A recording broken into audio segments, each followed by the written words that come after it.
Some good advice. Lauren has a lot more good advice all morning long out there at Wet 'n Wild. Lauren, it looks like you are in the lifeguard stand ready to protect people here.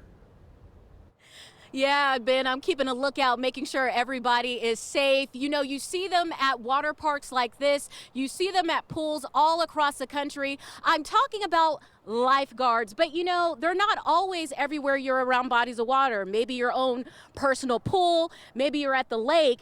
And you want to make sure that everyone stays safe. So to talk about water safety, I'm here with Brittany Donnelly. She is the aquatic manager here at Wet 'n Wild. Good morning, Brittany. Good morning. So first, what are some of the major water dangers during the summer?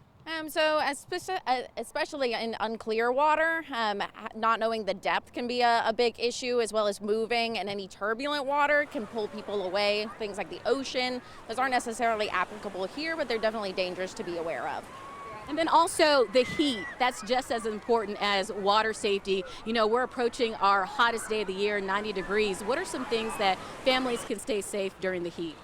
So just making sure that you're drinking water, stay away from things like sodas, any sugary beverages, and then pulling the kiddos out of the water. I know we don't want to interrupt the fun, but it's really important to stay hydrated and make sure you're eating snacks throughout the day. And sunscreen, that's really important too. So let's talk about water safety. What are some of the basic rules of the waterways to keep people safe? What are some things that families need to keep in mind? Yeah, so always knowing the water depth and making sure that the level of the swimmer is equal to the water depth is very important. If you have unclear water, dressing your children in bright clothing is always helpful.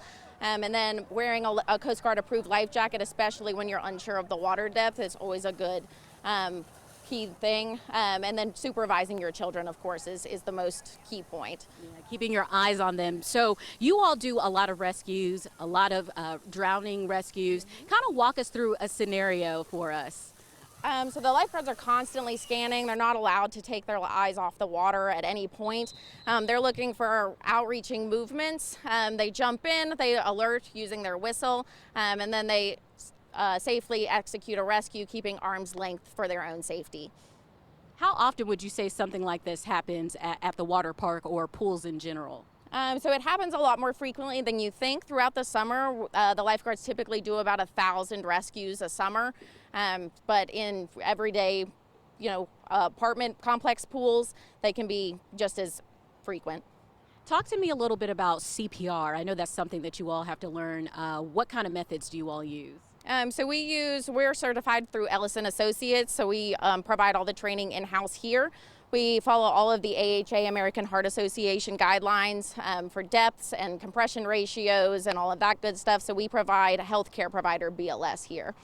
Anything else that you'd like to add that I might not have asked you that you really think is important for our viewers to know when it comes to safety and, of course, having some fun?